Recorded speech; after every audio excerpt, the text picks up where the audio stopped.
Pues bueno, muy buenas noches. Hacemos un check-in. Chicas, ¿me escuchan? Profe, ¿sí me escucha? Sí, yo sí te escucho. ¿Tú me escuchas a mí, Dana? Es que se me escucha muy cortado y ya me salí y también ya apagué mi wifi y no me agarra. Bueno, yo te escucho bien. Si por ahí hay me llega a trabar o algo así, dame una reacción, escríbeme en el chat y yo me regreso, no hay ningún problema. Las demás, ¿me escuchan? ¿Me ven bien? Sí. Sí. ¿No está lloviendo desde donde se están conectando?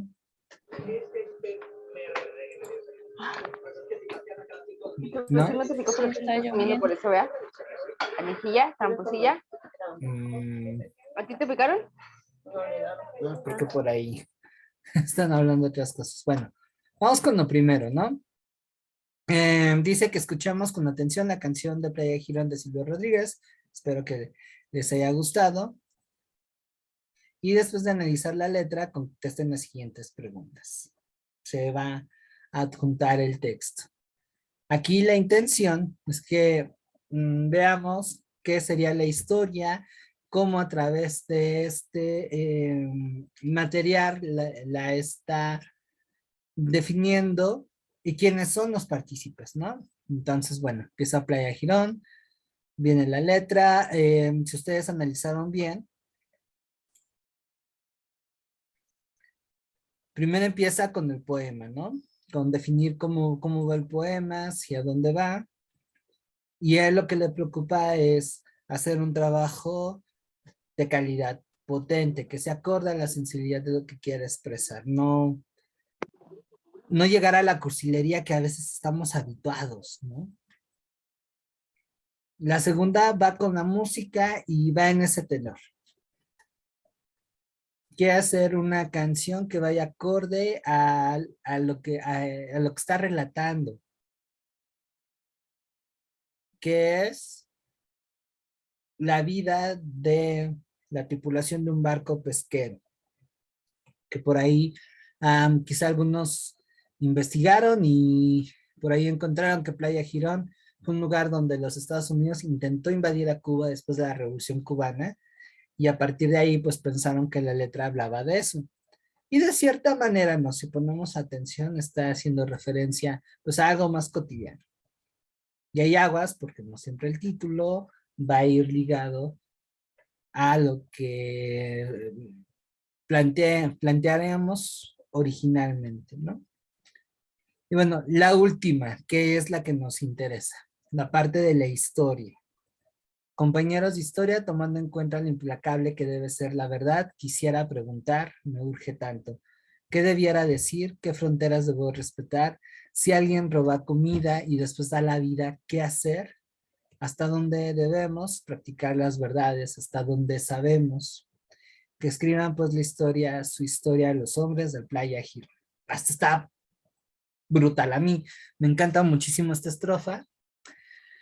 Y vamos con algunos elementos. La primera de ellas es que asume que la historia es un texto o es un discurso que debe tener un fundamento, un sesgo de veracidad. No es como el chisme que nos encontramos en WhatsApp o lo que luego le ponemos ahí en nuestros estados del Face, ese tipo de cuestiones. ¿No? Hay referencias que fundamentan o anclan lo que la historia está contando. Que eso era lo que estábamos platicando en la clase pasada. La otra cuestión que plantea Silvio Rodríguez y que es una problemática muy común que enfrentamos los historiadores es cómo definir lo que realmente es histórico.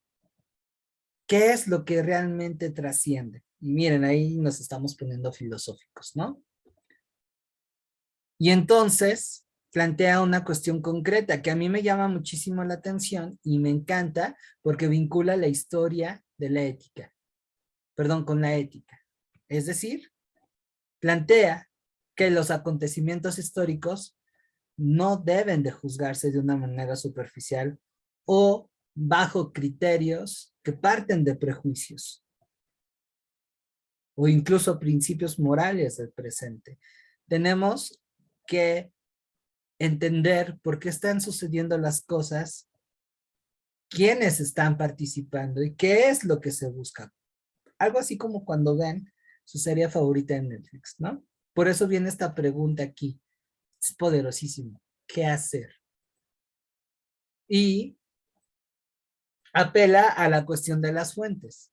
¿Hasta dónde debemos practicar las verdades? ¿Hasta dónde sabemos? Esas preguntas son como un dardo directo al corazón porque en ocasiones asumimos que la historia es una verdad absoluta, es universal, y así es, ¿no? Que más bien eso da la impresión de que es como historia de la primera comunión. Y no, no siempre tenemos certezas de las cosas. Y he ahí el meollo del trabajo del historiador. Buscar esas certezas y practicar las verdades. Reconocer que todo conocimiento tiene un límite. Y aquí me parece algo, las últimas dos estrofas, bueno, la última estrofa que de hecho se repite, es en donde si ustedes infirieron y tomaron en cuenta lo que vimos la sesión pasada, comentan que los protagonistas de la historia pues, son los hombres. Entonces, después de este análisis, vienen las preguntas, que si se dan cuenta, o si se dieron cuenta más bien, iban con la intención de reflexionar. No son preguntas como las que habitualmente aparecerían en una guía, son un tanto más exigentes, a soltar la pluma, ¿no? Sí, Y por ahí, profe, ajá, ¿sí? sí estaban más complicadas. O sea, de que las leías una vez y volvías a leer todo el texto, la volvías a leer y volvías otra vez a leer el texto. Y luego yo muy manchadamente no les puse opciones múltiples. Efectivamente. Pues era para que ustedes construyeran sus propias interpretaciones con base al material que hemos estado revisando, ¿no? Muy UNAM de su parte, la verdad. Más bien, esto es muy llena. La UNAM es un poquito más cuadrada en cuanto a la parte de historia. Entonces, vamos con la primera y por ahí hubieron trabajos que sí me lo supieron señalar. ¿Cuáles son los alcances de la verdad en historia? Pues bueno, los alcances van en función de dos cosas. No, menos tres. Primera, el proceso que estamos analizando, los hombres y mujeres. Segunda, las limitaciones. No siempre encontramos todo el cuentito completo. Y tercera, las fuentes. Esa sería la respuesta. Los alcances de la verdad en historia van en relación a las fuentes y a cómo se están trabajando. Que es algo muy parecido a lo que se haría cotidianamente si de pronto les llegan, no sé, sus amigos a una fiesta en un Reden y les dicen, no manches, Dana, no manches, Sandra. Ya le hablé a mi crush y no solamente tuve éxito en hablarle, sino ya estás algo con ella o con él o con ella, según sus preferencias. Y me dio unos besotes que para qué te cuento. A lo mejor les da gusto porque es su compita y siempre es bueno ver a los compitas triunfar en la vida, pero si el chaval o chaval en cuestión es tímido, inseguro, casi no sale y bueno, demás cuestiones, pues eso hace ver que tanto es cierto, ¿no? Y lo que validaría ese chismecito son las fuentes. Así que esa verdad tendría un alcance según las fuentes y además el contexto y la persona. Va para vincular un poco lo teórico con lo práctico. Pero bueno, si ustedes no pusieron fuentes, según la revisión de las fuentes, algo parecido, están en lo correcto. ¿Sale?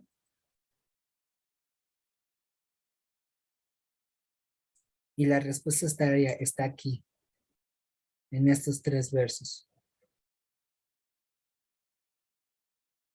Bueno, de hecho en estrofa completa, pero aquí se los están diciendo. ¿Hasta dónde debemos practicar las verdades? ¿Hasta dónde sabemos? Cosa que se complementa aquí. Que eso los lleva a la siguiente, bueno, de hecho la 1 y la 2 se contestan con las fuentes. Es un 2 por 1. Y la tercera se contestaría con estas últimas partes. Me parece que es bastante explícita. Y ojo, no es según la historia, según la canción. ¿Quiénes son los protagonistas de la historia? Los hombres. Y eso coincide. Y si nos ponemos más finos, al inicio de la última estrofa, con un poquito de lectura analítica, nos percatamos que quienes escriben la historia son los historiadores, valga la redundancia, los especialistas. Ellos son los que construyen las cosas. No estoy diciendo que las comunidades, las sociedades o las personas no tengan una perspectiva de lo que está pasando. Por supuesto que la tienen. Pero no sería historia como tal en tanto que no tienen este ejercicio analítico. Eso más bien quedaría en el plano de la memoria. Bueno, ahí de paro porque me puedo meter a un tema que me gusta muchísimo. ¿Sale? Entonces, bueno, la intención de los ejercicios era practicar de otra manera lo que se aprendió el viernes pasado y que ustedes soltaran su pluma y su imaginación para estructurar sus respuestas.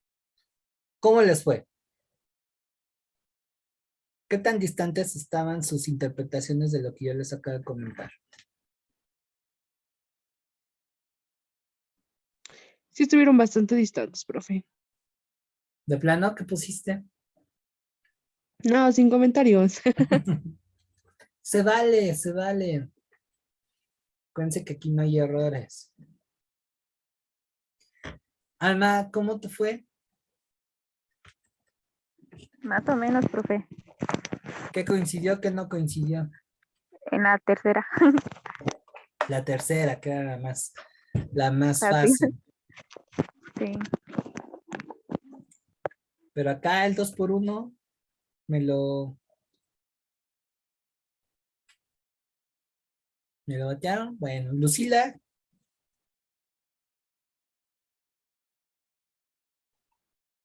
¿Cómo te fue? Ya no alcancé a escuchar todo porque salí, pero sí también bastante. Bueno, te cuento la primera, ¿cuáles son los alcances de la verdad en historia? Los alcances de esa verdad van en función de la interpretación de las fuentes y del vínculo que se tiene con el contexto en el que se desarrollan los procesos. Esos son los alcances. Y si nos queremos poner también finos, que es lo que presenta la problemática de la primera estrofa, pues también el criterio del historiador. ¿Por qué no? Somos seres humanos. Luego nos quedamos, puta, ¿y cómo explico esto? Y la tercera, pues son los hombres. Esta última parte a mí me encanta, porque hace que uno sea partícipe y se sienta protagonista de la historia, que no necesita ser Jesús de Nazaret, Napoleón, Hitler, Chapulín Colorado, sino el ser humano común y corriente pues tiene mucho peso también. Y son los que realmente construyen historia. ¿Vale? Sandra. Pues más o menos creo que no estuve tan alejada, pero pues sí, hay más o menos. Ok. Aquí tienen un plus, la canción. La canción refleja mucho la emotividad que plantean los versos y las problemáticas. La canción es muy filosófica, también por eso me gusta. Ofelia.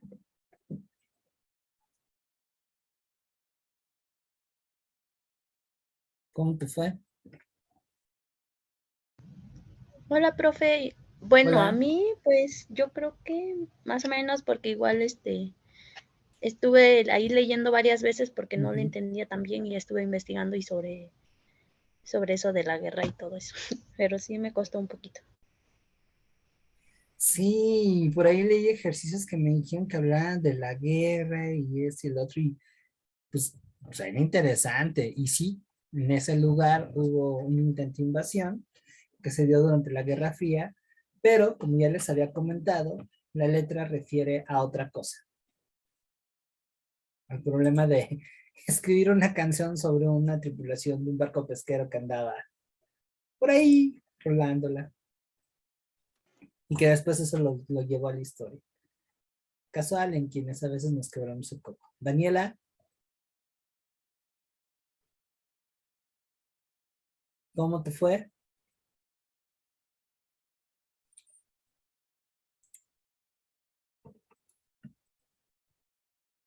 Creo que anda un poquito no disponible por ahí. Ingrid. Ah, me contesté. Pues de los ejercicios, siento que me fue más o menos igual. De lo que fue la primera y segunda, me parece que tuve respuestas bastante acertadas. Ya de la última, pues puse algo como más general sobre Ujú. las personas que viven en Playa Girón, porque pues, como pues, ajá, Silvio Rodríguez, pues es ya cantautor cubano, dije, bueno, Ujú. pues se fue a dar unas vacaciones de allá a Playa Girón y pues, ajá, trataba de relatar un poco de lo que veía. Y fue así de, bueno, está tratando de relatar. Yo lo sentí desde una perspectiva como más, ajá, como que él estaba visualizando todo lo que ocurría, no tanto que estuviera dentro del barco, sino todo lo que ocurría. Obviamente es un puerto pesquero, por lo que explica en la canción. Entonces era como, ajá, tratar de expresar lo que él veía, tratar de representar todo eso. Y pues por eso ya di una respuesta como más general de las personas que habitaban en Playa Girón, que iban, venían y todo eso. O sea, Ujú. yo, por eso, bueno, ya no expliqué todo eso, pero realmente pues fue lo que yo entendí por la letra. ¿Y qué crees? Estás bien, salvo una cosa. Y el poema, si lo leyeron con atención, en esos finos detalles, lo muestra. No está hablando de una playa como tal. Así se llamaba el bendito barco. Sí, principalmente donde dice del Playa Girón. Ajá. Bueno, Y hasta él, abajo del Playa Girón, pues a los barcos los nombran de diferentes maneras. exactamente. Pues, ajá. Entonces no, no es una playa como tal. Es un barco. ¿Sale? Aguas ahí, digo, estamos en historia, no pasa nada. Pero esos errores de comprensión de lectura les puede llevar a entender de una manera equivocada un problema de mate, un ejercicio de literatura, un reactivo de geografía y pues bueno, no son cuestiones que hay que ceder tan fácil. Esos errores de lectura pueden llegar a costar muy graves. Y a salvedad de Daniela, Ingrid, vas a sistema abierto, ¿verdad? No, yo voy a escolarizado. Entonces te toca el examen hasta el año que entra. Sí. Bien, pues bueno, salvedad tuya y Daniela, pues eso es algo que no debe de presentarse, procurar que no se debe presentar para el examen de noviembre, ¿no? Hay que ponerse buzos caperuzos, bueno, buzos caperuzos. Y vamos a la siguiente parte em, de la ejercitación. Ñaca, ñaca, ñaca, que es resolver algunos ejercicios.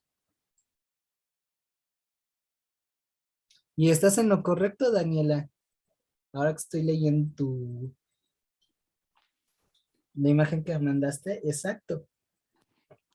Ahí es en donde entra la parte de la crítica de fuentes. La interpretación. Bien, bien, buenas respuestas. Tienen buenas respuestas. En la 2, más que la crítica, son las fuentes mismas. ¿Sale? Bien, ahora vámonos con la segunda parte del desafío. Ñaca, ñaca, ñaca. Y son preguntas tipo examen. Pueden encontrar un poco más en las ejercitaciones que les compartí. Y a medida que vayamos avanzando en el programa, ustedes pueden hacerla según según su agenda, su espacio, el tiempo que le dediquen a esta materia. Y si quieren, pues me lo pueden pasar sin ningún problema. ¿Vale? Esas no son obligatorias. Eso es para que ustedes se autoevalúen. Y se las puedo calificar. Bien, vamos con el desafío número 1.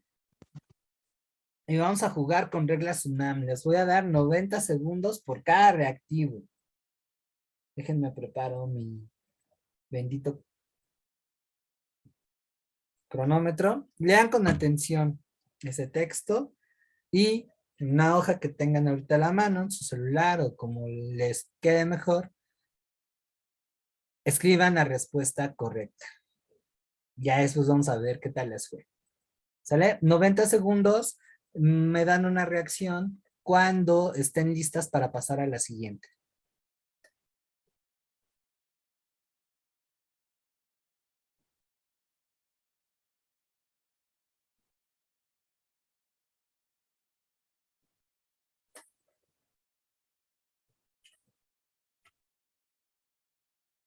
¿Ya empezamos? Sí. ¿Ya? De hecho, ya llevan 28 segundos.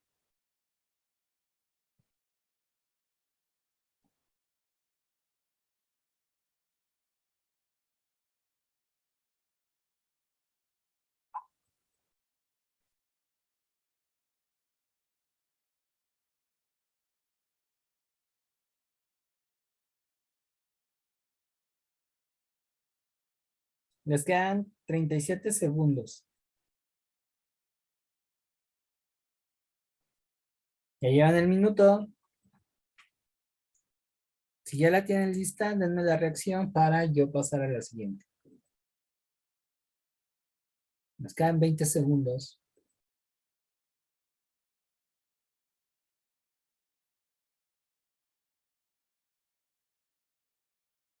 10. 5.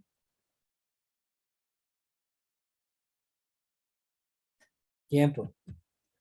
Vamos a la que sigue. Todavía no me digan sus respuestas. Hasta el final vamos a... Ay, perdón. Hasta el final la vamos a poner. Va otra. ¿Listas?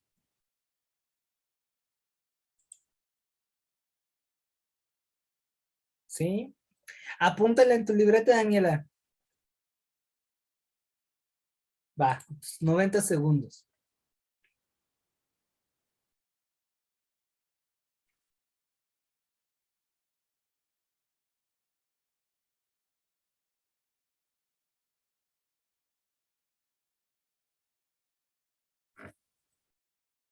Ok, Lucila ya lo tiene.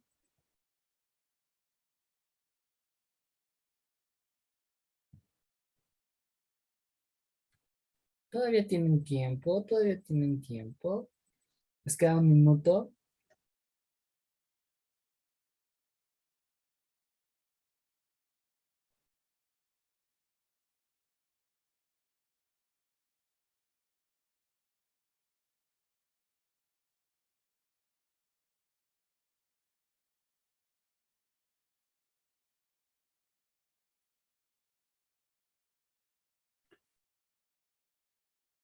Llegan un minuto. Les faltan 30 segundos. Bueno, menos, 27.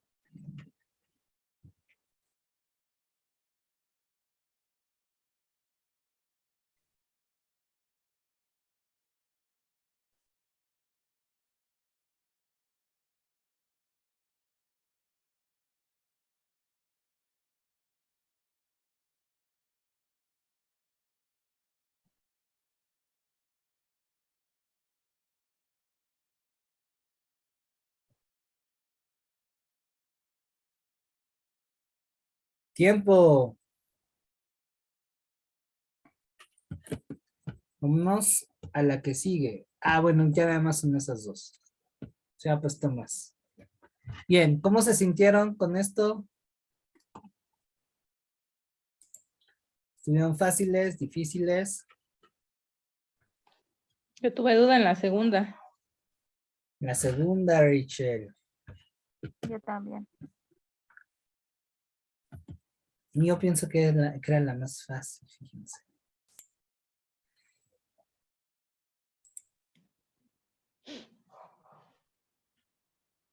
Bueno, chistoso. Vamos a ir viendo cómo está el business. Ok, vamos a comenzar. Es un aspecto que distingue a la historia de la literatura.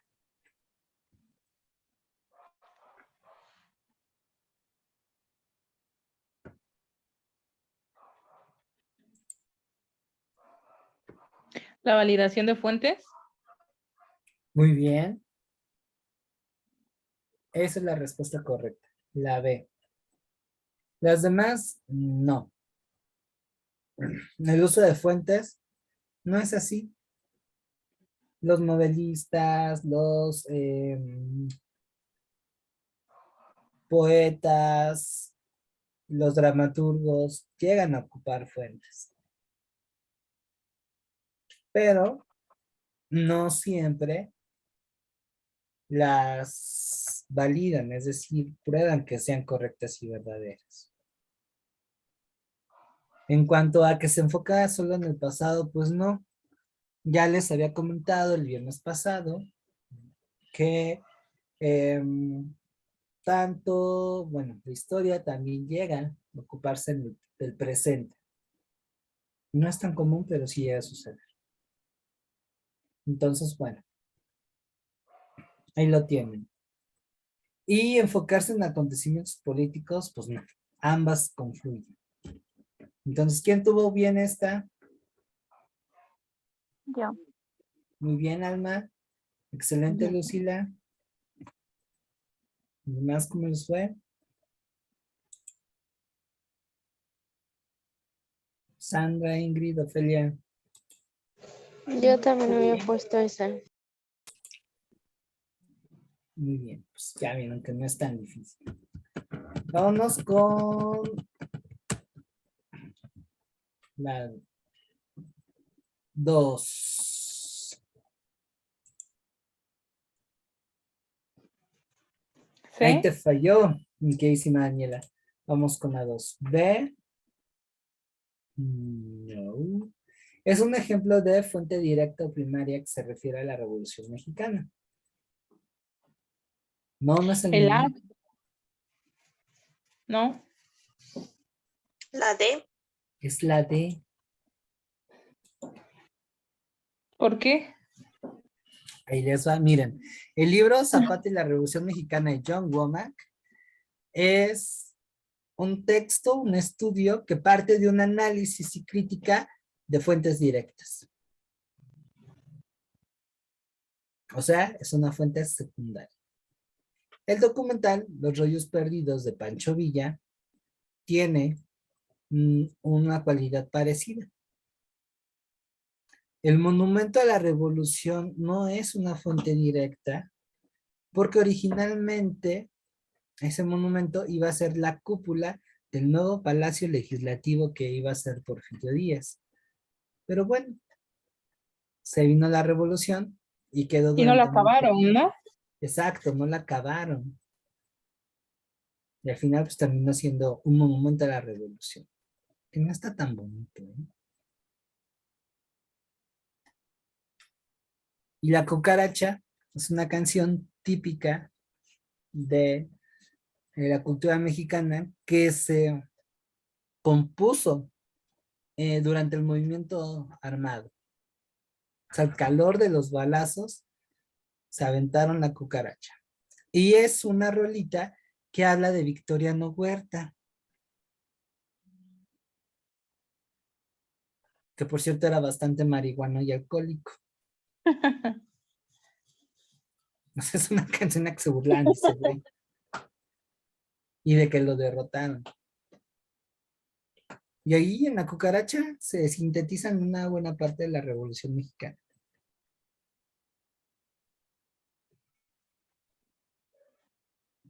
Y es de esa época. Obviamente, para darle un poco más de caché al ejercicio, pues no les iba a poner respuestas tan obvias.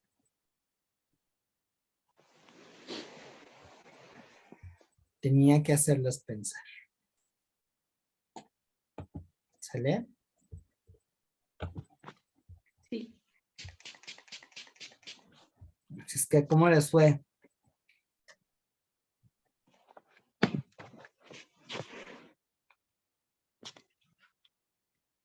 Yo fallé en la última.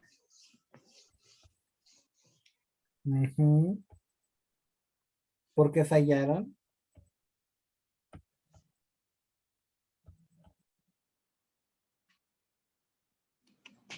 Creo que no conocía muy bien sobre el tema. Digo, de cualquier manera, no se preocupen, es un ejercicio exploratorio.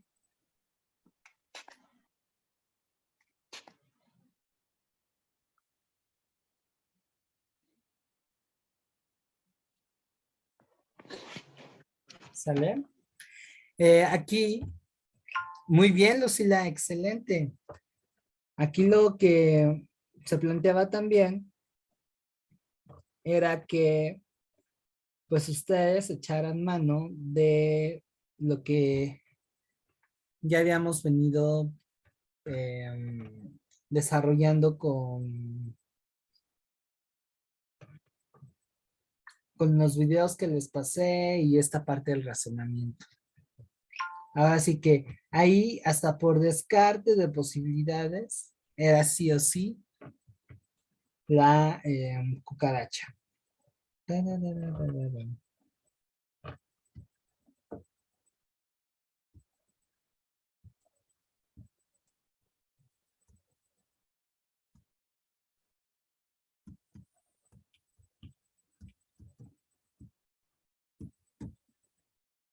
Y entonces, ¿los demás cómo les fue?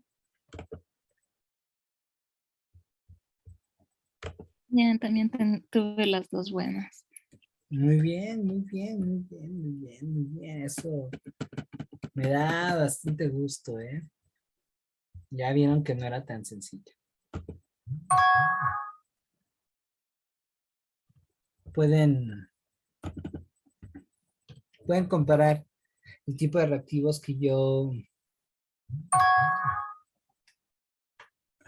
desarrollo con las guías que supongo que tienen a la mano y van a ver que son más creativos. ¿Vale? Pues bueno, no hay dudas respecto al primer tema.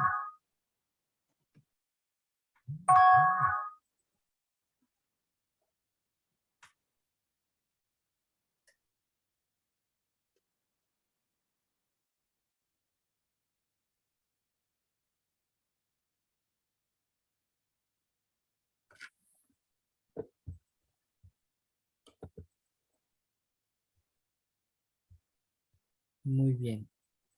¿Las demás? Ninguna, profe.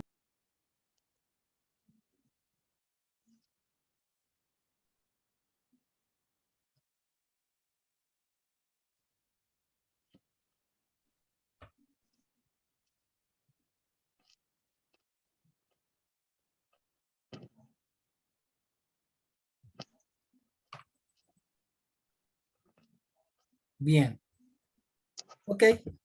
Sí, sin problemas. Ahora vamos a pasar a otro tema que suele llegar y costar un poco de trabajo. No te preocupes.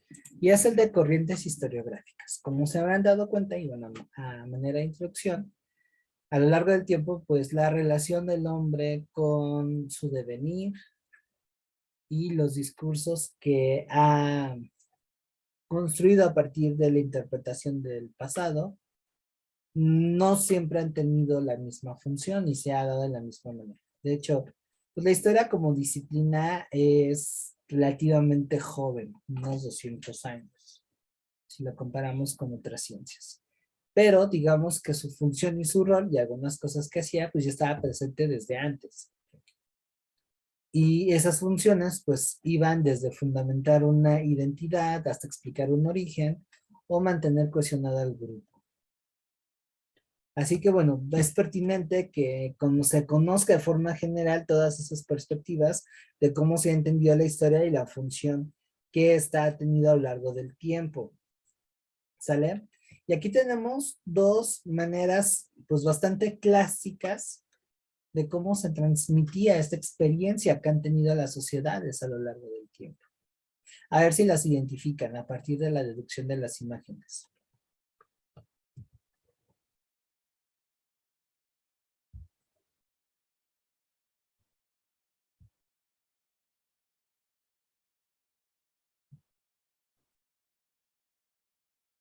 ¿Qué es lo que está haciendo? ¿Qué es lo que está pasando en esta imagen? Yo no veo nada. Bueno, veo la pantalla negra.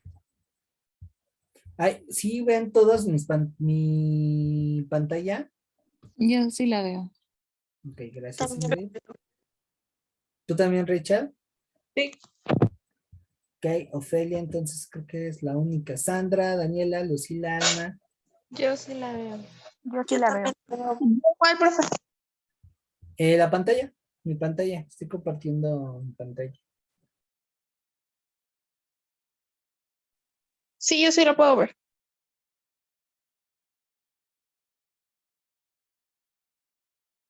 Ok.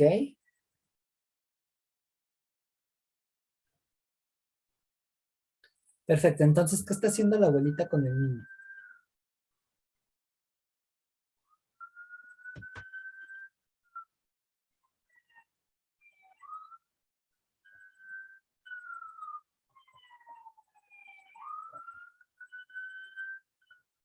Pues yo siento que le está explicando algo. Podría ser, bueno, le está transmitiendo información acerca de, podría decirse, la vida. Ujú. Está Yo bien. creo que le está dando un consejo. Está dando un consejo. Ok. Denme un Mm. segundo. Den un-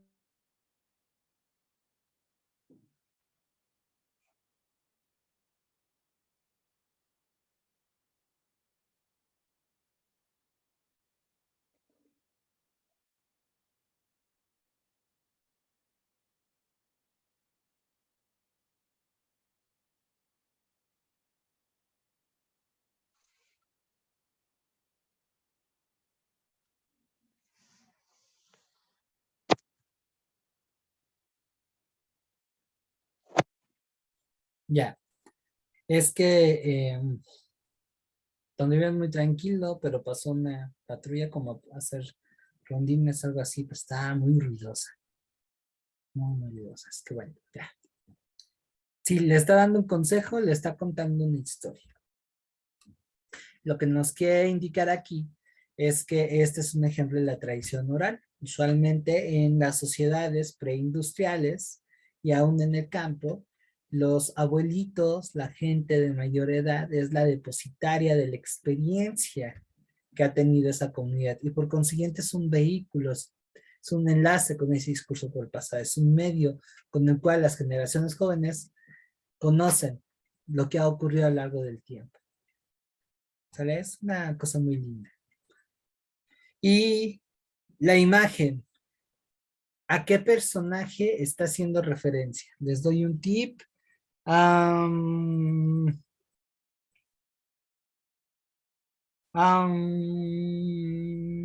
Qué triste fue decirnos adiós. ¿Un rey? Exacto, pero ¿a qué reyes? Les van... ¿Arturo? Eso, muy bien. Y entonces, ¿qué pueden deducir? ¿Qué otra forma se ha ido manifestando este discurso del pasado? ¿A través de qué? ¿De generaciones?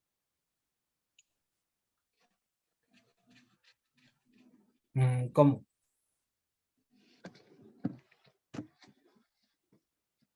¿Cómo es la pregunta? Que ya que ubicaron al rey Arturo, entonces, ¿cuál ha sido otra manera de expresar su, lo que sería la historia? ¿A través de qué medios?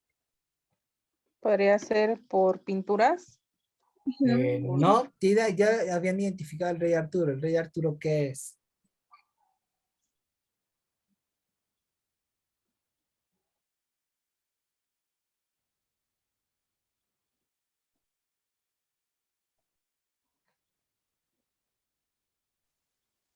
A través de mandatos. ¿De qué, perdón?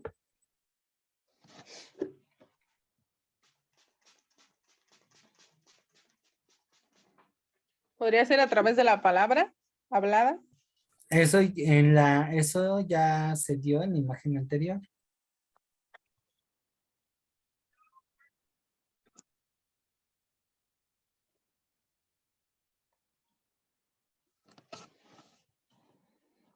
Pues entonces sí, como lo habían dicho hace ratito, a través de la pintura, el arte.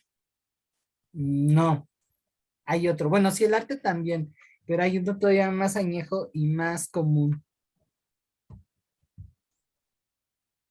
De narración, no sé. Narraciones, pero ya lo comentó con la señora, ¿no? Ujú. De hecho, es un tipo específico de narración. Cuento. Es como su primo hermano. Por lo menos a mí me gustan mucho. Un relato. Una leyenda. Exactamente. Exactamente. Las leyendas y los mitos en su momento también fueron un medio de transmisión del pasado. Ahí digamos que estaba en bruto lo que más adelante sería la historia. ¿Sale y vale? Entonces, ante todo esto hay una amplia gama de diversidad de perspectivas, interpretaciones, y eso también en relación al contexto que está dando. Entonces, eso nos lleva a conocer la palabra historiografía. ¿Alguien sabe o la ubica o tiene nociones de ella? No, bueno, de mi Ok, no. ¿Las demás? No, tampoco. Bueno, no las culpo. Es un tema muy importante dentro de los programas de historia, pero que casi nadie pela. No sé si por hueva o porque no les gusta darlo o porque no saben. Entonces, aquí vamos a conocer un poquito.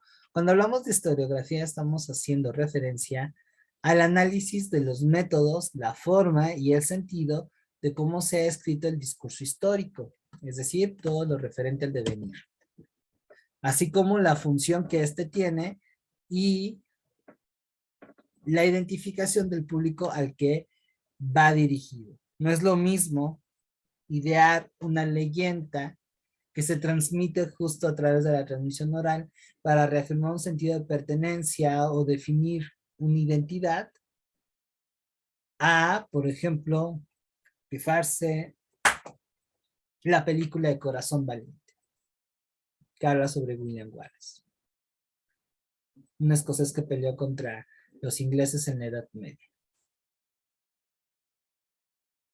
Cambia las cosas. O un videojuego, el Age of Empires.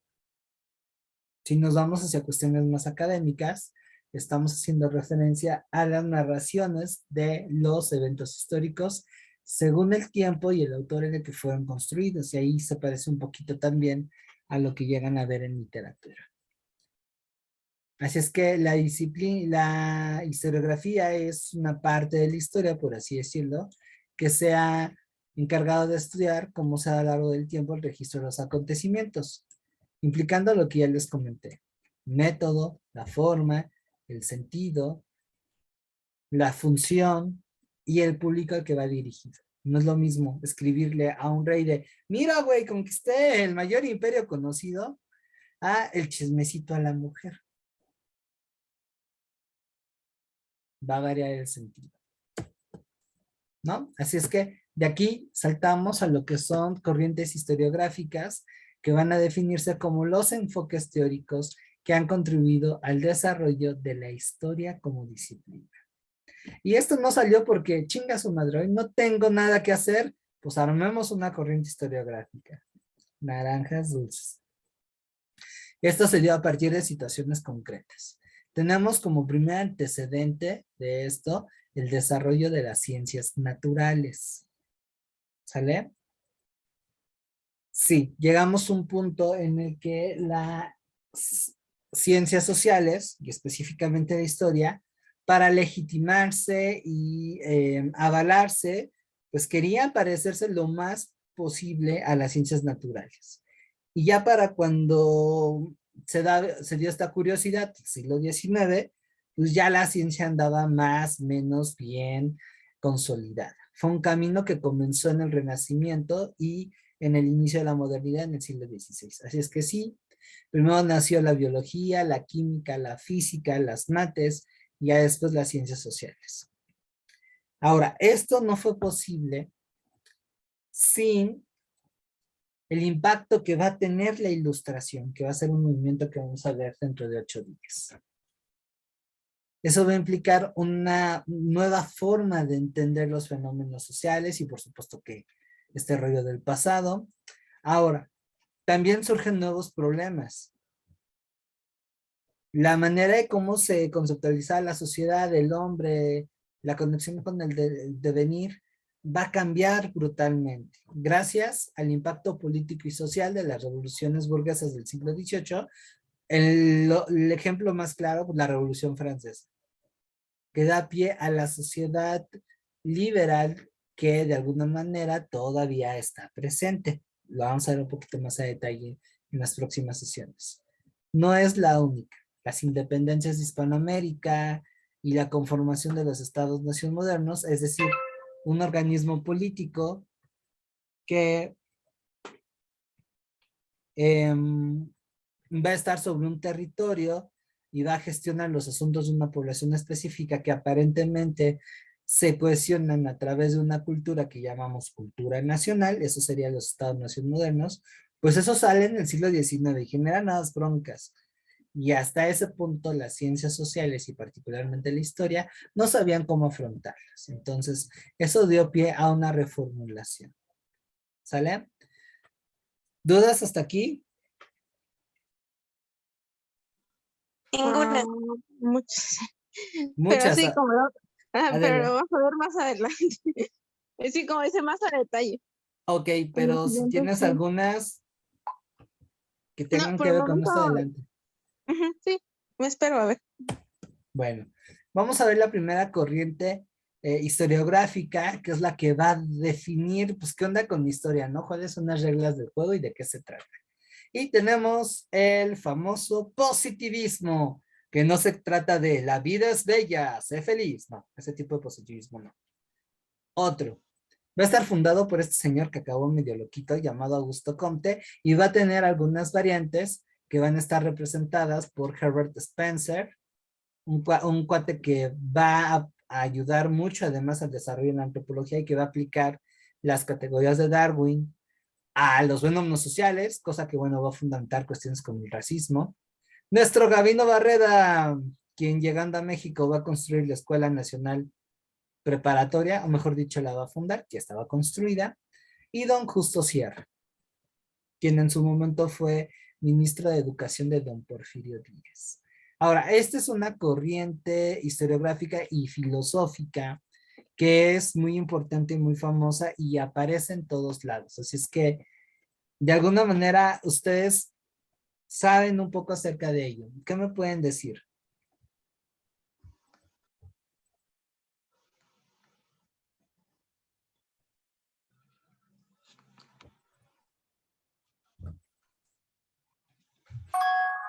Pues al menos en la literatura recuerdo que el positivismo pues no tenía que ver con cosas positivas, de hecho era todo lo contrario, con cosas negativas. Era muy serio, muy seco. Sí, Muy y pesado. pues al menos es de lo que recuerdo el positivismo. De hecho, tú eres egresada de Prepa 1 de la Gabino Barreda, como Sí, tu servidor. sí, sí soy. Unos preparatorianos y tenemos de estatua de ese canijo. Tiene un lema muy cursi: amor, orden y progreso. Ahorita vamos a ver por qué voy a agarrar eso. Bien, hasta poeta me volví. ¿Quién más? ¿Quién más? ¿Quién más? Es conocidísimo esto. Y es una postura que todavía está presente, por lo menos a nivel básico. Y que es hasta cierto punto responsable de una perspectiva un tanto clásica o tradicional de lo que es la historia y en general las ciencias sociales.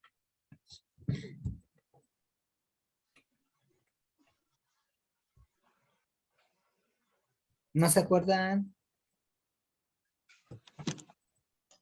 Yo la verdad no. ¿No? Nadie, nadie, nadie. Yo tampoco. Que tenga, No. que tenga por ahí nociones Bueno, de filosofía. ajá, bueno, recuerdo que lo del positivismo también tenía que, al ser tan serios, tenía que ser comprobable y creo que de ahí salía lo del método científico. Ándale, ya calentaste bien el escenario, Ingrid. Vientos. Acabas de darle honor a la prepa. Bueno, vamos a conocer un poquito acerca de esto. Van a ser en Francia a mediados del siglo XIX, en donde la revolución industrial, la máquina, la tecnología, la ciencia está pero a tope. Y como lo comentó su compañera, se va a caracterizar por impulsar un objetivismo radical.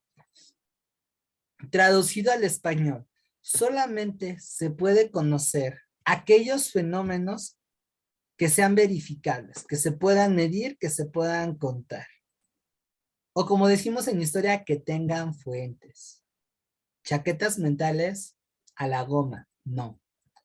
Así que en este punto, los acontecimientos es lo que va a dominar el trabajo de la historiografía del positivismo. Y no cualquier acontecimiento, sino los acontecimientos políticos. Porque esto es de lo que más se habla en las fuentes. La caída del Imperio Romano, la batalla de no sé qué, la vida del general, Eso que nos lleva a que es una historia muy en singular, muy erudita, muy casada con el método, porque una de las urgencias que tenía el positivismo era validar el conocimiento de las ciencias sociales y toma como referencia a las ciencias naturales.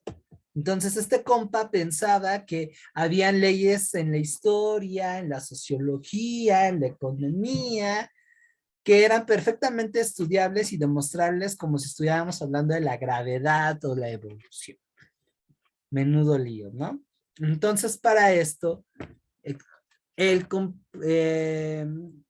indica que el devenir, es decir, el desarrollo histórico de la humanidad, va a ser progresivo.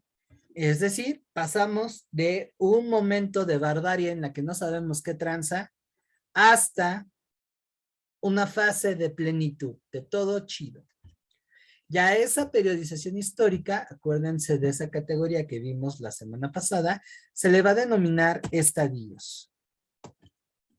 Básicamente, Comte va a tratar de 3 estadios. El primero de ellos es el monumental, en donde el hombre era demasiado metafísico, pensaba en los dioses, hasta la arquitectura era brutal, demasiado monumental, y habían rollos como monarquías teocráticas, donde los reyes eran considerados dioses. Vaya, la antigüedad más lejana, ¿no? Pensemos en Grecia, en la India, él como buen europeo, güey, o sea, también las civilizaciones de América están en ese lado, no sabían qué tranza. Incluso hasta China le llegaba a poner ahí. Y bueno, todo lo que tuviera, según su criterio, un desarrollo menor a eso. Otra cuestión va a ser el estadio clásico, en donde él planteaba que en ese punto de la historia se desarrollan los fundamentos de la civilización. Y ojo, acoto, civilización occidental, ¿vale? Es decir, Europa y América del Norte. Lo demás como que casi no cuenta. ¿A qué se está refiriendo? Al momento histórico en el que se desarrolla la cultura greco-romana, que es el fundamento de Occidente, y aunque lo querramos o no, traemos eso. Si ustedes se quieren poner fitness y les gustan los chamacos con esos pectorales bien formados, nalguitas redondas y un cuerpo tipo Capitán América, pues bueno, esa es una herencia de los griegos, que les gustaba como la proporción y el equilibrio, y que también traen los romanos. ¿Sale? Entre otras cosas, el rollo de la razón, por ejemplo, y aquí hay que agregarle una entidad más, el cristianismo, por eso esta cuestión de los valores, la salvación y no sé qué tanto relajo. Así es que ahí sería la antigüedad tardía. Y luego tenderíamos al estado positivo. Un plano o periodo en el que la ciencia domina, la tecnología favorece la calidad de vida de los seres humanos, el capitalismo promueve una amplia oferta de mercancías que se pueden consumir. Gracias, Raquel, mucho gusto, hasta que conocí a un estudiante. Hoy es un día muy lindo. Y otras tantas cosas. O sea que aquí estamos viendo que el positivismo de trasfondo es una perspectiva teórica conservadora que legitima hasta cierto punto la dominación que en ese momento estaba teniendo algunas potencias europeas sobre otros espacios del mundo y que mira para abajo otras expresiones culturales diferentes. Una cuestión que trae el positivismo también es que estandariza el tiempo histórico. Este compa y sus seguidores dicen que todas las sociedades van por ese mismo caminito.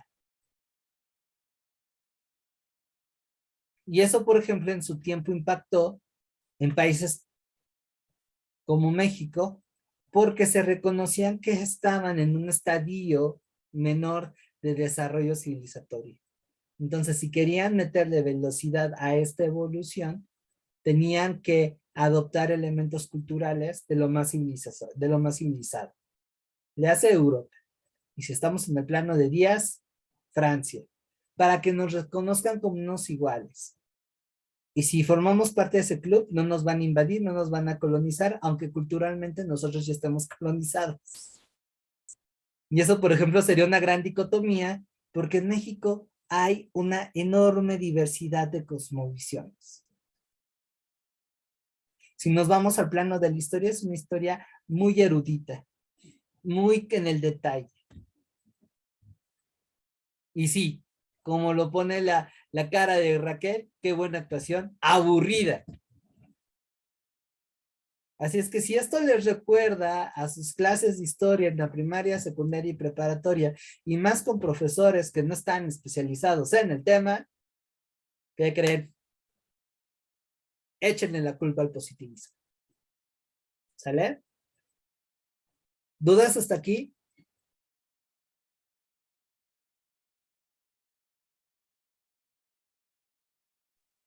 No. No, creo que sí me quedó claro. Perfecto. Porque, a ver, le resumo. Lo que el positivismo va a buscar la verdad, ¿no? Y la objetividad de acuerdo a la ciencia, pero también va a estar como en contra o va a tener una negación a todo lo dogmático. A lo subjetivo, exacto. Ujú. Por eso, hasta cierto punto, está reduccionista tan pesado. Imagínate, vamos a hablar de la cultura, vamos a hablar, no sé, voy a soltarme un tema muy, muy subjetivo. Y lo digo con todo el respeto hacia el auditorio presente. La sexualidad, las prácticas eróticas de una sociedad en el siglo XIV. Un científico social positivista te diría, güey, esa es una perversidad, esa es una proyección de tus perversidades y tus desvaríos.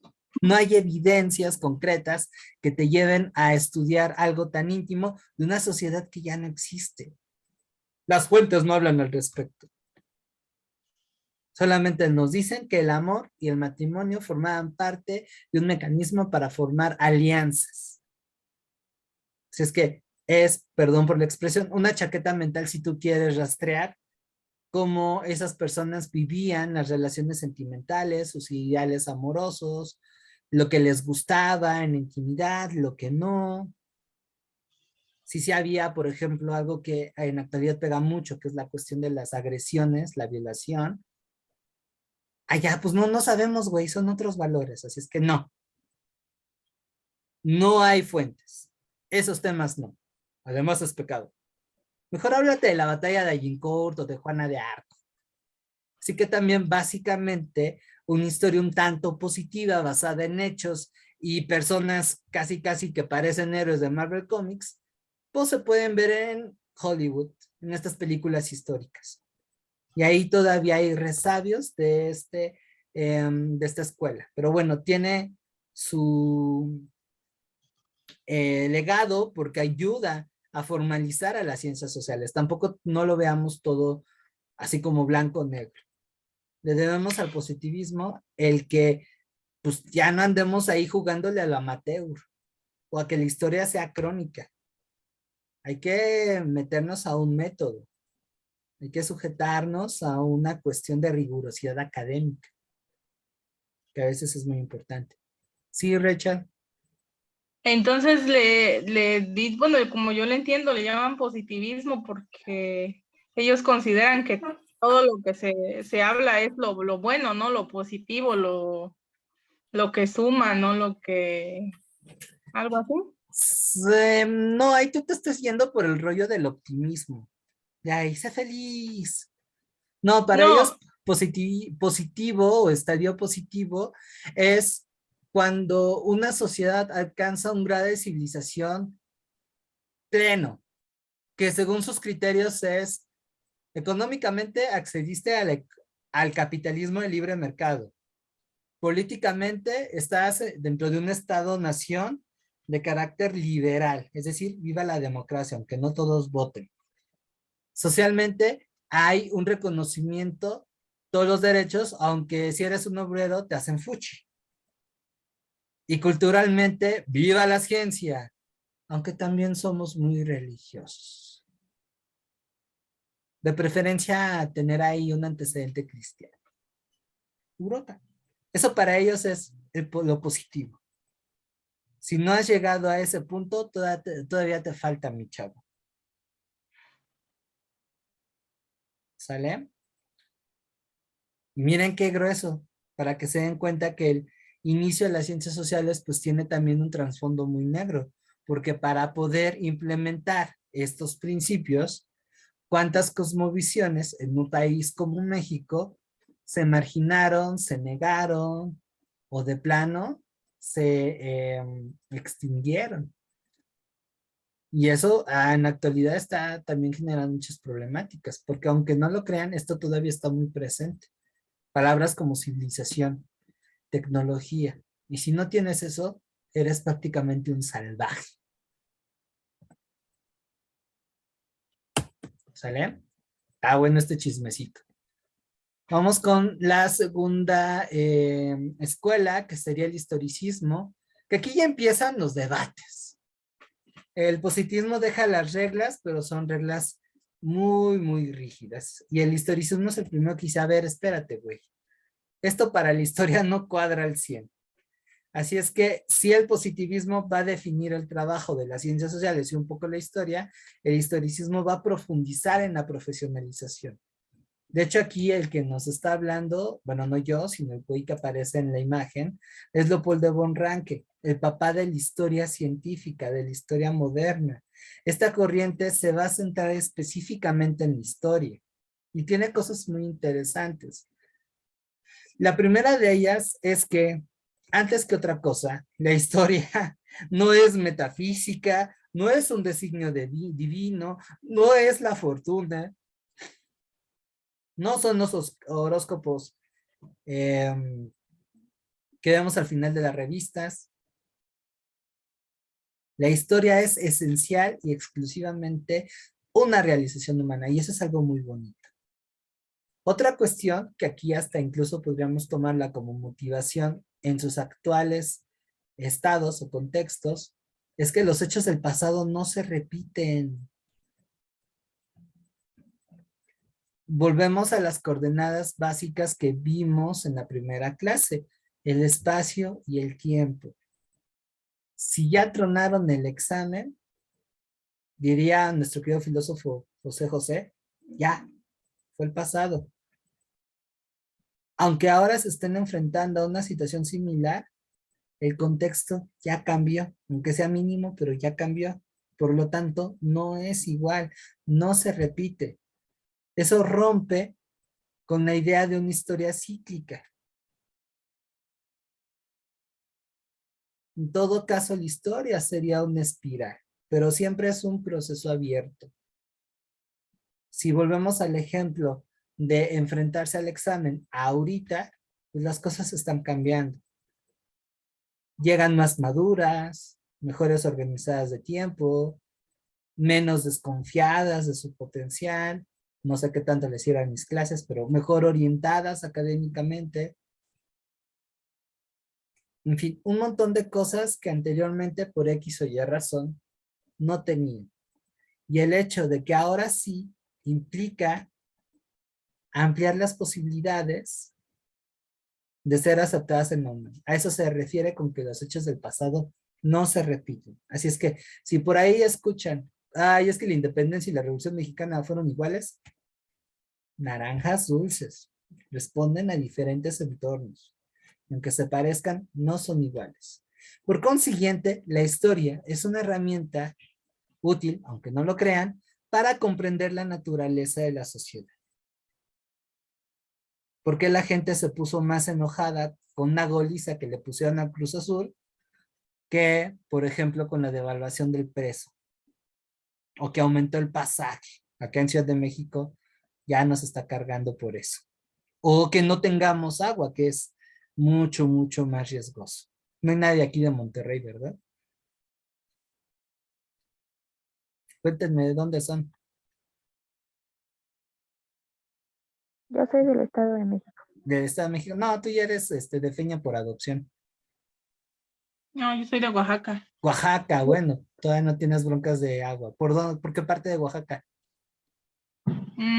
Casi acá en la capital. Como Uy, a bonito una lugar, en hora. Valles Centrales. Y muy A eso lindo. mero. Muy lindo. Ahí luego, pues, mochilas con los cuates por con una botellita de mezcal. Sí, o sea, ahí vemos, es muy diferente. Muy, muy diferente. Y ahí la historia llega a ayudar. ¿Qué más? Daniela, ¿de dónde te conectas? Igual de Oaxaca. Oaxaca, órale. Tengo mi legión oaxaqueña, qué padre, ¿eh? Que miren que los oaxaqueños en la historia han tenido sus momentos de gloria, ¿eh? Si no, ahí chequen la batalla de Puebla. Y no lo digo porque haya ahí participado Porfirio Díaz, sino porque hubo un batallón de oaxaqueños que, miren, dejaron hechos trizas a los franceses. Y ya después les hablaré de la intervención francesa y del papel de los oaxaqueños. Además son gente muy agradable. ¿Dónde más se conectan? Bueno, Ingrid es de Xochimilco, es mi paisana. Xochimilco, Ciudad de México. Del ¿Del dónde? Estado de México. Estado, otra citadina por adopción. ¿De qué parte del estado? Por Toluca. Ah, ok. No, pues sí, ya las conquistas de la Ciudad de México ya llegaron hasta allá. Bien, Sandra, Yo también soy del estado. del estado. Órale. Muy bien, ¿de qué parte del estado? De Chimalhuacán. Chimalhuacán, por el oriente, ¿no? Ah, no, es el occidente. También como por Toluca, ¿no? No yendo para allá. Ah, no, es oriente. Tú estás pasando Nesa, ¿no? Sí. Sí, me confundí. Del otro lado es Ixquilucan. Órale, qué padre. Ofelia, ¿sigues en Oaxaca?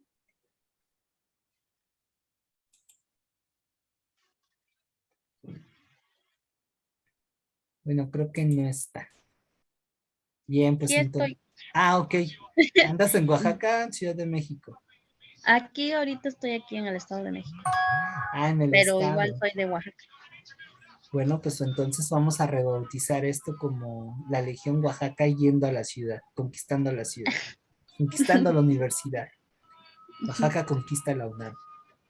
Bien, bien, eso está muy padre, porque además, fíjense, aquí la historia les va a ayudar a visualizar las particularidades. No es lo mismo haberse formado académicamente en Oaxaca, independientemente de la región, que desafortunadamente tiene bastantes desventajas educativas, y un desarrollo histórico que está por debajo, por ejemplo, en Ciudad de México. Aunque nos esté cargando el payaso, como sea el acceso a la educación está mejor, tenemos vías de transporte, el transporte está, el pasaje está más barato, en fin, un montón de cosas, aunque ya nos estamos quedando sin agua. Al norte, ¿no? Que a lo mejor por ahí está un poco más complicado. Así que bueno, todo eso cuenta para lo que pasó antes, no sea quizá lo mismo que esté ocurriendo en el presente. Y eso me lleva al siguiente punto. Lo que sucedió debe explicarse en función del momento en que ocurrieron los hechos. Que eso más o menos era algo que habíamos estado viendo la sesión pasada. Y por último, quizá aquí sí hay una coincidencia con el positivismo y es el hecho de que el trabajo del historiador consiste en determinar las leyes que rigen el desarrollo de la sociedad. Aquí todavía esta corriente está pensando en encontrar leyes generales, como en ciencias exactas. Sin embargo, bueno, vamos a ver que hace que la historia sea un poco más divertida, aunque tampoco abandona las cuestiones políticas, y se entiende, porque para cuando nace el historicismo, están habiendo procesos de unificación en Europa de países como Alemania e Italia. Entonces, ahí se dieron cuenta que la historia es una herramienta útil para cohesionar a la sociedad. Hablar de un pasado común hace que no seamos tan diferentes. Y por consiguiente, la mayoría de los exponentes del historicismo sean alemanes o, en su defecto, italianos. Benedetto Croce, Wilhelm von Humboldt, y bueno, uno que otro inglés por ahí se va a colar. Wilhelm Dilthey, Robin George Collingwood, que por cierto se me salvó varias veces en la carrera. Y bueno, el papá de todos, Leopoldo von Ranke. ¿Sale? ¿Dudas con el historicismo?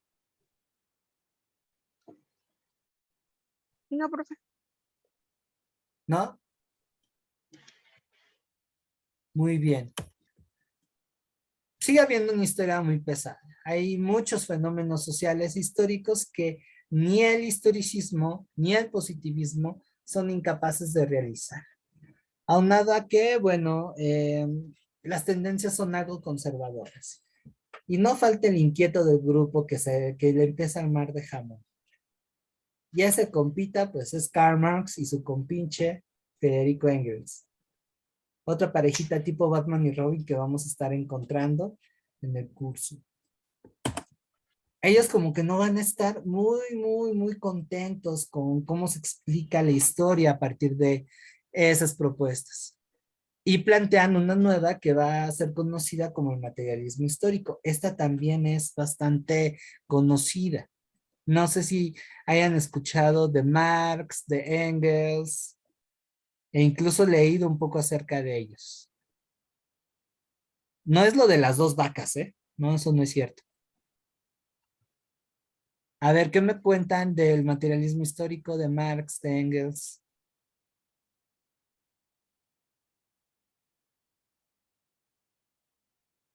Y aquí es cuando el La verdad, profesor se yo no interpone. recuerdo haberlo visto en la escuela. No te acuerdas, a lo mejor te dormiste. ¿No te quedaste con cara de qué?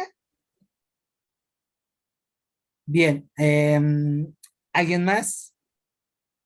Pues todavía, bueno, yo cuando estaba en arquitectura, Ajá. principalmente bueno, veíamos mucho lo que era el materialismo histórico. De hecho, me acuerdo que leíamos mucho a Heidegger. ¿Sí era ¿A quién? Heidegger? Ah, Heidegger. Hegel. Bueno, no Sí, recuerdo. la principal influencia de Marx y Engels. Ajá. Y precisamente porque pues tiene que ver la relación del hombre con Ajá. pues con las construcciones que llegaban a hacer. Ya, bueno, mi maestro estaba loco. Voy a decir que estaba loco porque de hecho a veces entraba al salón y olía a mota, pero explicaba muy bien. Hasta eso se lo reconozco. Pues era irnos desde cómo ha ido el hombre utilizando los diferentes espacios, desde las pirámides, acá Ok. en México los basamentos, el cómo se relacionaba con su entorno, o sea, desde antes de empezar a construir, que cómo era estando en las cavernas, todo eso, y cómo ha ido cambiando a través de sus propias necesidades Ujú. que ha ido, pues, ajá, teniendo. Ya en la actualidad, pues ya que se ven grandes rascacielos de puro cristal, pues ya son, bueno, son otros tiempos. Antes pones un rascacielos en las pirámides de Egipto y pues la verdad es que salen resaltando, ¿no? Entonces pues tenía que ver todo, tanto en un contexto de la vida en ese entonces. Eso era como arquitectura. Llevas materias como filosofía del espacio o algo así. De hecho se llamaba, no, era antes de historia de la arquitectura, se llamaba, ay, no recuerdo la materia, pero pues de hecho el maestro venía graduado de filosofía en letras, no sé cuántas materias de filosofía. Y entonces sí, ya, de hecho su facha decía todo, siempre entraba con su cafecito, con su olor tan característico, ahí explicándonos todo. Y a veces se debrayaba horrible, pero explicaba muy bien. Bueno, procuré no debrayarme y miren, no es por ser puritano ni nada por el estilo, pero yo no le atoro a eso. Vivo de mis neuronas, entonces las tengo que cuidar. Bien, pues les voy a hablar un poquito de Marx y Engels y del materialismo histórico.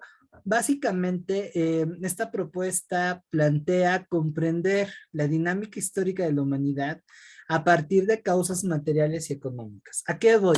A que si ustedes pusieron atención en las anteriores, hablan de cuestiones bien metafísicas y subjetivas. Literal. El progreso y la civilización, carnal, y el espíritu de la fortuna hace que las sociedades pasen para adelante. Mera actuación, ¿eh? No se la crean. Y Marx y Engels se chaquetas mentales las de ustedes, güeyes. Los cambios que han habido a lo largo de la humanidad han partido por causas materiales. Es decir, tienen su origen en la interacción que han tenido las comunidades con su entorno para satisfacer sus necesidades reales. ¿Alguien sabe cuáles son esas mentadas necesidades reales o básicas por las cuales todos trabajamos?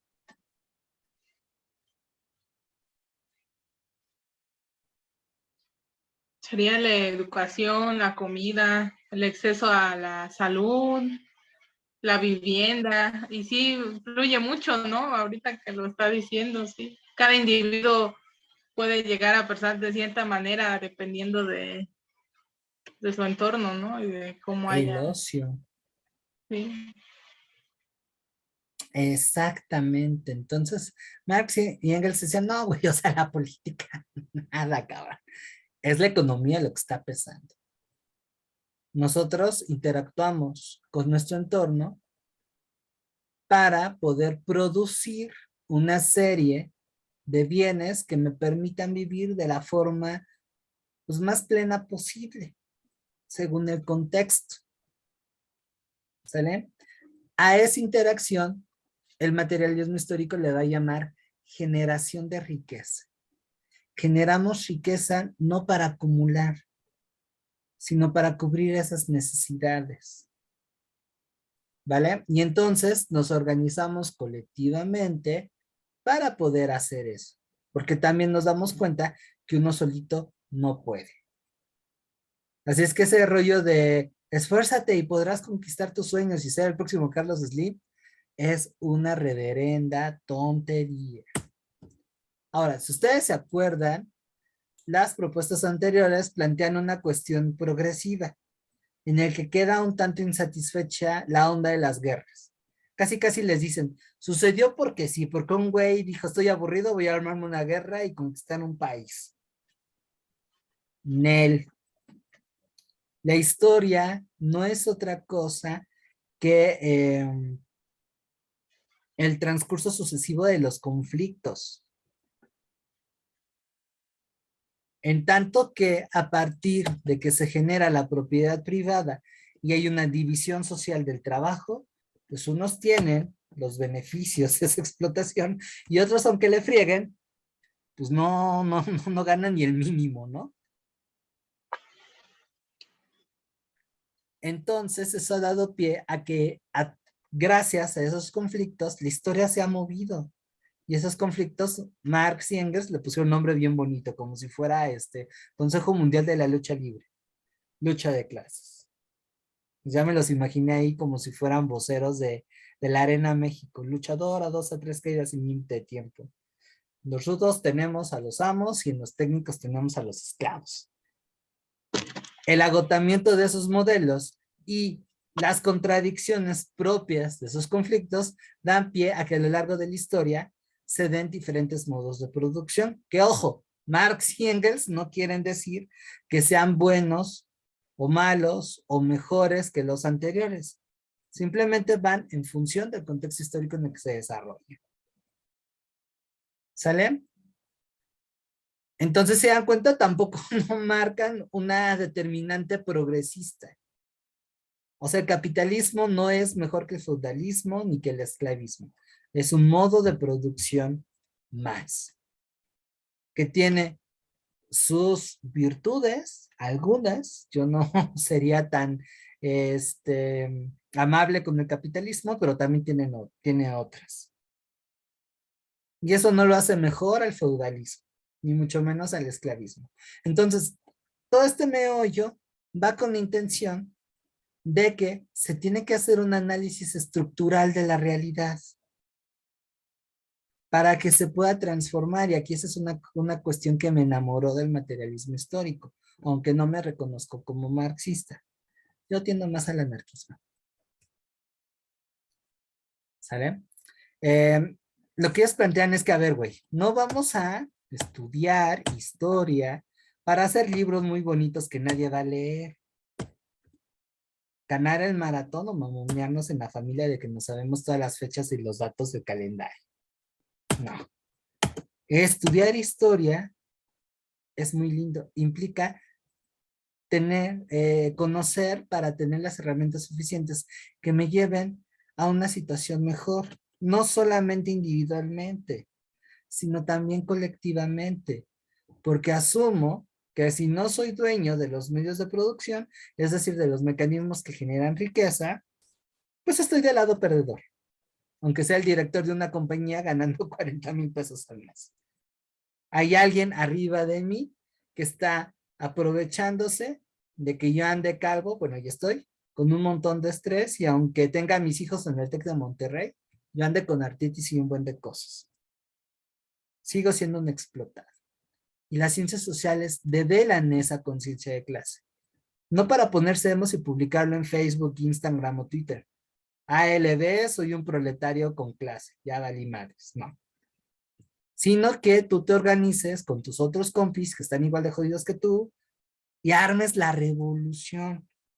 Porque solo es a través de la confrontación cuando pueda haber un cierto avance. Y como estamos en el siglo XIX y el siglo de la ciencia, pues ¿qué creen? Pues vamos a tratar de hacerlo lo más metódico posible para tener una cierta posibilidad de éxito. Que como buenos hombres del siglo XIX, Marx y Engels tampoco te afirman que sí la vas a hacer. Hay muchas cuestiones. Pero este es un salto hacia adelante porque se cambia el chip en historia. Para empezar, ya no hablamos de tiempos de curvas hacia arriba, sino ya son espirales. Segundo, aquí por primera vez se rescata la colectividad. Es lo colectivo lo que realmente cambia y mueve la historia. No es Carlos Slim, no es Andrés Manuel López Obrador, no es Carlos Salinas Pliego, no es el presidente de los Estados Unidos, no es Vladimir Putin, no es J-Lo, es la banda, las clases. Lo que tenemos que entender entonces es cómo las clases van a ir actuando. ¿Sale? Segunda, cada modo de producción tuvo un origen y va a tener un final. Y eso abre la posibilidad de transformar el modelo actual, aunque parezca imposible. Y me parece urgente porque si no, a ver si nos va a cargar el payaso. Sí, otra vez el problema del agua, ¿no? Entonces, para el materialismo histórico, la historia no es solamente reflexiva, no es solamente teoría, es práctica. Y si no tiene una incidencia en la realidad tangible, ¿para qué fregados perdemos el tiempo en estudiar?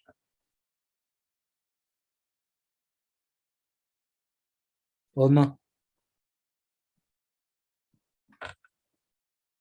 ¿Sale? Entonces aquí estamos también recuperando que la historia es la ciencia de la contingencia, es decir, la idea de la posibilidad. Marx nos explica junto con Engels que si el proletariado tiene conciencia de clase y logra tomar los medios de producción a través de una revolución, cabe la posibilidad de que simplemente el socialismo, que tiene la lógica de pensar por el bienestar de todos. Pero no te asegura que realmente vaya a ser así. Y también la historia ha demostrado que en algún momento dado las experiencias socialistas, pues como que no les ha ido muy bien. No porque tengan un fallo por sí mismas, sino porque el contexto de alguna forma los ahoga y terminan enviciándose. Eso ya lo veremos un poquito más a detalle cuando estemos en movimientos obreros, cuando estemos viendo Revolución Rusa, por ejemplo, y cuando estemos viendo Guerra Fría. Pero sí es muy interesante el materialismo histórico. ¿Dudas hasta aquí?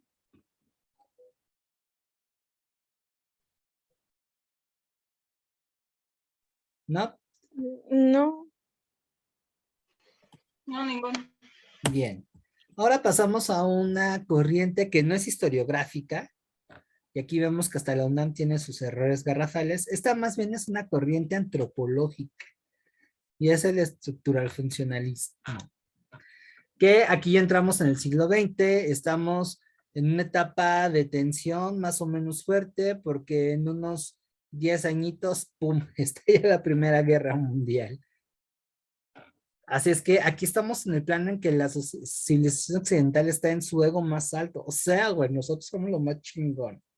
Pero también va de bajada. Viene el encontronazo que es la Primera Guerra Mundial. Entonces empiezan a haber nuevas problemáticas. Y es que es por ese motivo que surge esta corriente en Francia, de la mano de Claude Lévi-Strauss, que es el que está sin albur acariciando el changuito. Y este compa que es checo, Bronislaw Malinowski. Este serio con cara intelectual que parece más bien personaje de Marvel.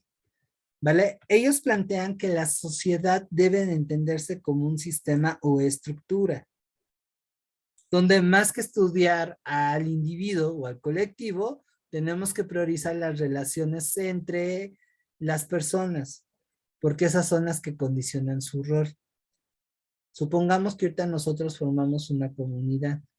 Ay, qué cursi me escuché. para entender mejor quiénes son ustedes, quiénes son yo y quién soy y cuál es la lógica de esto, pues tenemos que irnos hacia la relación que estamos teniendo, que en este caso es una relación académica de profesor-estudiante. Entonces, al tener en cuenta ese vínculo, podemos entender qué hacen ustedes, qué hago yo, qué expectativas tenemos a partir de nuestra interacción, cuáles son nuestros puntos en común, avances, las satisfacciones que pudiéramos tener y también los conflictos. Se escucha medio complicado, pero es bastante interesante.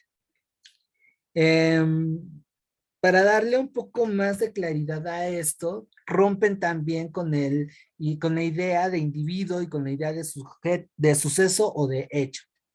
Ellos, al igual que el materialismo histórico, están pues muy en desacuerdo de que el hecho por sí mismo, en singular, te explique un proceso social.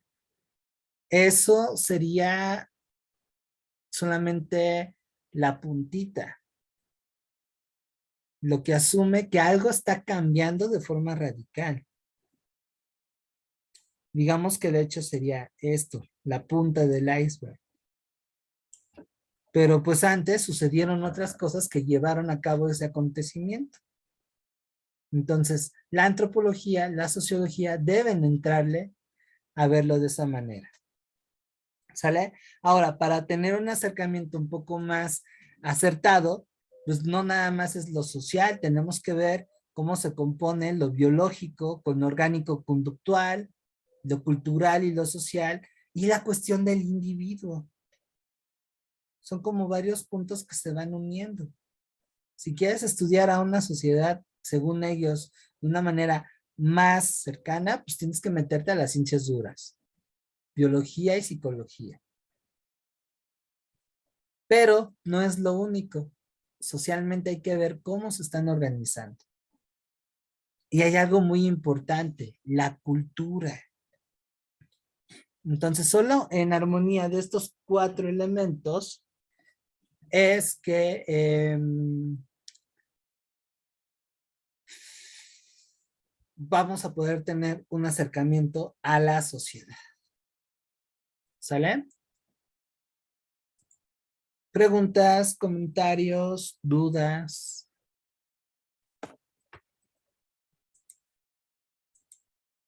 Esto es de lo más famoso que pueden encontrar en antropología.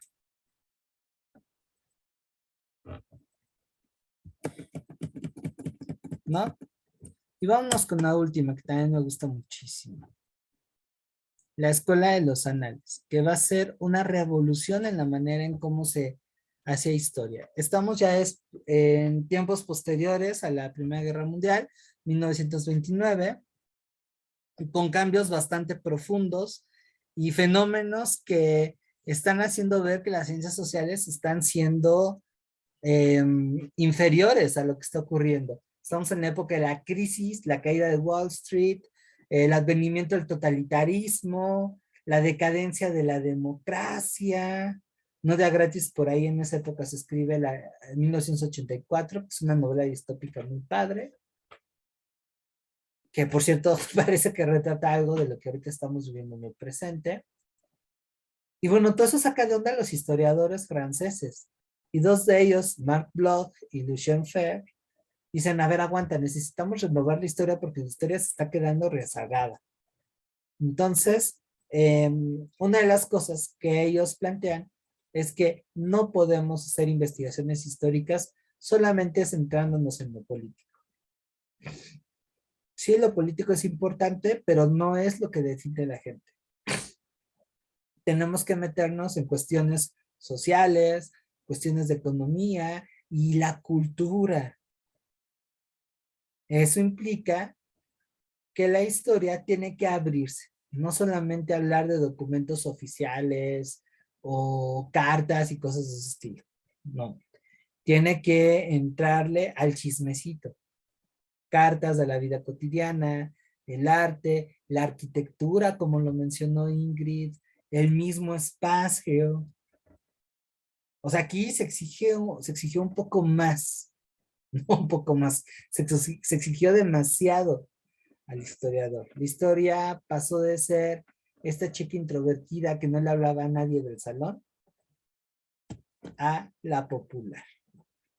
Porque tenemos que aprender la metodología de otras ciencias. Tenemos que generar un diálogo. Entonces, ellos hablaban de la inter y la transdisciplinaridad. Que eso está precioso, hace que el oficio sea más divertido. Y una cuestión también muy importante que plantea este señor, que parece primo de Cricri, que se llama Fernand Braudel. Él va a estar influido un poco por la influencia del estructural funcionalismo y plantea una concepción temporal histórica diferente, que va a denominar duraciones. Es decir, vamos a explicar los procesos históricos a partir de su duración. Si hablamos de un hecho histórico que marca un antes y un después y que vamos a denominar coyuntura, es decir, la punta del iceberg, estamos hablando de hechos de corta duración.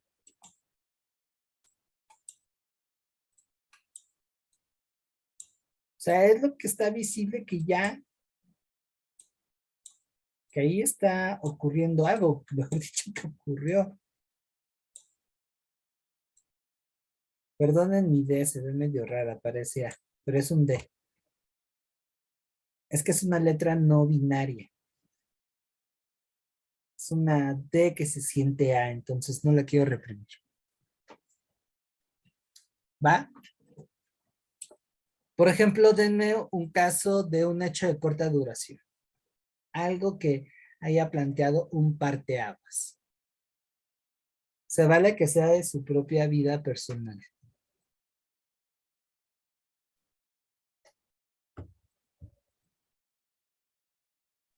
¿Un hecho qué, perdón? Un hecho de corta duración, es decir, un suceso que marque un antes y un después. Por ejemplo, el terremoto del 85. Me late. El terremoto del 85 fue coyuntural, fue un hecho de corta duración que marca grandes cambios en todos los sentidos. Desde la geografía de la ciudad, la migración interna, hasta cuestiones políticas, económicas y sociales. El 85 va a visibilizar, bueno, el terremoto del 85 va a visibilizar que el Estado priista corporativo clientelar que se funda en la década de los 40 ya está valiendo popó y la gente está teniendo un descontento enorme. Para explicar, por ejemplo, eso tenemos que hacer estudios de mediana duración.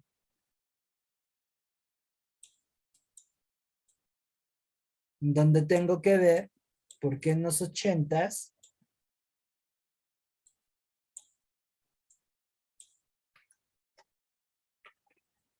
el Estado priista estaba tronando como palomita de maíz.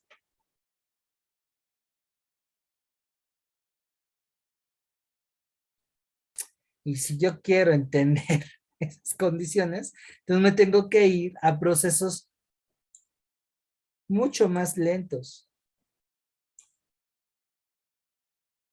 pero que me permiten conocer la esencia del problema. Y a eso le vamos a llamar larga duración.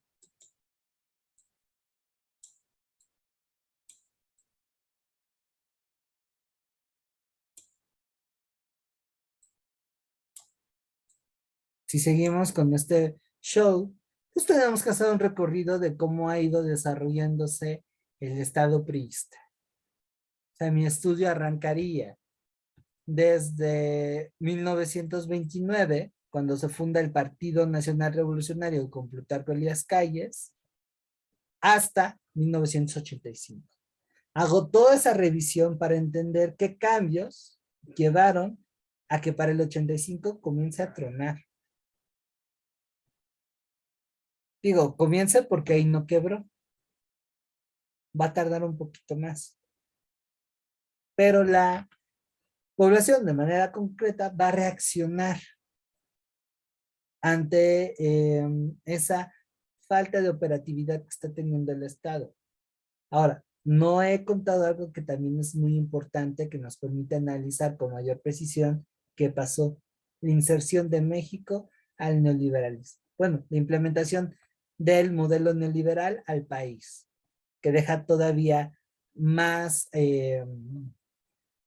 aislado y separado a la gente. Ya les hablaré un poquito después lo que es el neoliberalismo. Y el neoliberalismo va a ir de la mano con la globalización.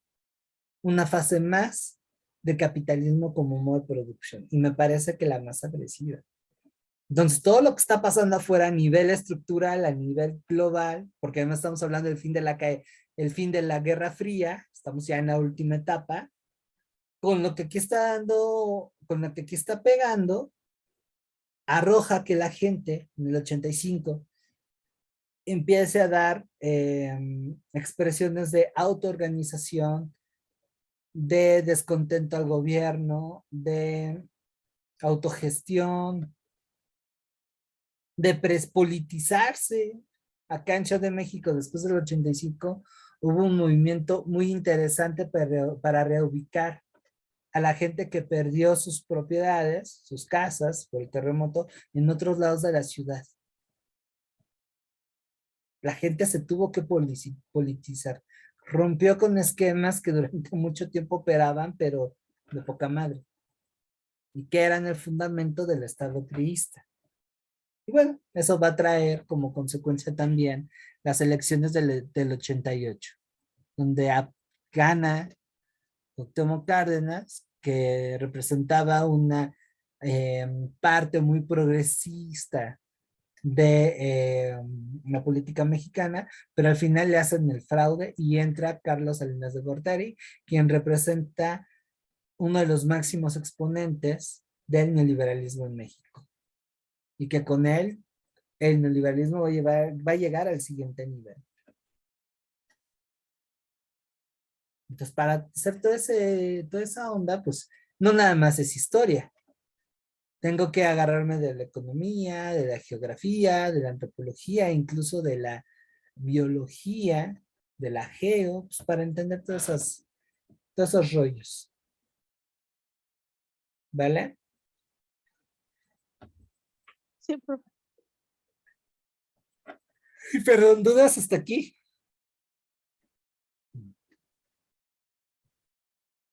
¿No? No, ninguna. Ninguna. Bien. Pues bueno, con esto agotamos el tema de las corrientes historiográficas. Ahí, si se bajan esta presentación, está disponible en el link de Drive que ya tienen, pues van a encontrar sugerencias de materiales de estudio que les van a ayudar muchísimo. Para evitar también que más adelante haya confusiones, ahorita les voy a proyectar un cuadro que les puede servir muchísimo para organizar este tema.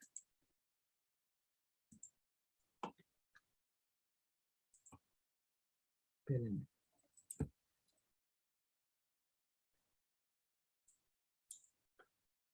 Ojo, en esta ocasión no lo dejaré de tarea.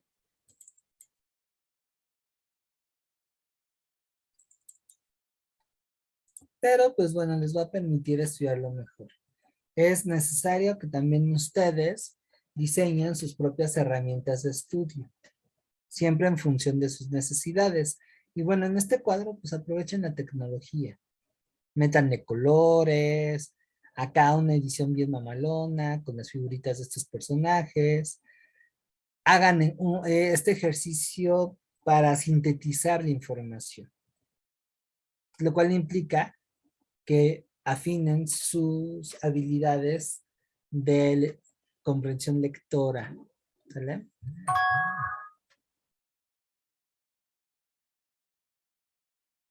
Denme un segundito porque parece que está tardando esto. Me parece que ese formato también ya se lo pueden descargar de la carpeta de Drive. Hay un espacio que se llama actividades de repaso, ahí tienen ese documento, ¿sale? Y llénenlo. Ya les puse yo una de columna. Lo que pasa es que mi compu como que no me quiere abrir el Word. Ah, ya me la abrí.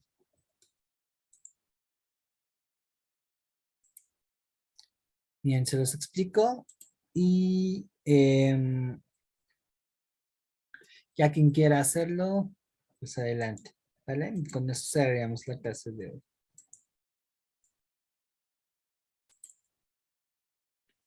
Bien, este es el bendito cuadro que les acabo de comentar.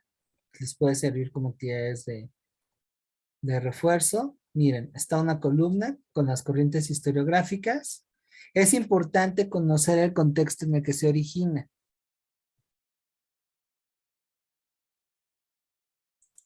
Bueno, aquí me equivoqué. No es lugar y país. Es época o periodo en donde se origina. Ahí tuve una pequeña reacción. ¿Sale? Entonces, bueno, aquí, por ejemplo, puse al positivismo que nace en Francia en las primeras décadas del siglo XIX, lo cual nos va a ayudar por el contexto de la época a entender las razones de por qué expone sus principios. Es importante poner aquí a sus principales exponentes. Esto para evitar que se los venadeen en preguntas de relación de columna, que no siempre aparecen, pero no hay que jugarle al macho. Hay veces en que sí. Bueno, después de eso, el contexto histórico. ¿Sale? Una cosa es la época y otra cosa es lo que estaba sucediendo en esos años. Características principales de la corriente.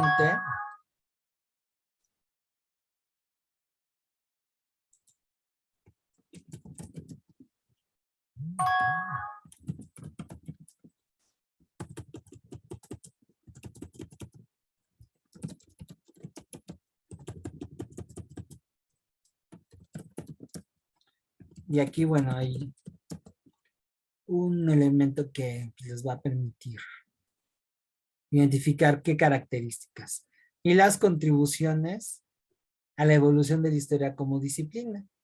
Que ahí ustedes pudieran poner un poco sus conclusiones personales. Esa es una forma como de apropiarse de el tema. ¿Sale? Esto les va a servir muchísimo como herramienta de repaso. Ah, y yo le agregué una corriente historiográfica que no vimos ahorita, pero que me parece que es importante que conozcan, la historia social inglesa. Y lo hice a propósito para probar sus habilidades de investigación. ¿Sale? Gracias. Vientos. Entonces, bueno, ahí está este material. Si quieren, aguántenme. Me parece que voy a subir ya este documento corregido. Y bueno, si no hay alguna duda, pregunta o comentario, nos veríamos el próximo martes. ¿Sale?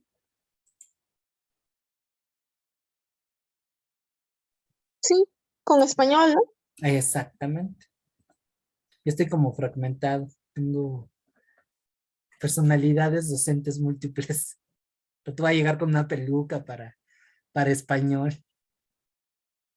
Y recuerden que mañana tienen mate. ¿Sabes? Bueno, cuídense mucho. Gracias por todo. Descansen. Nos vemos la siguiente semana.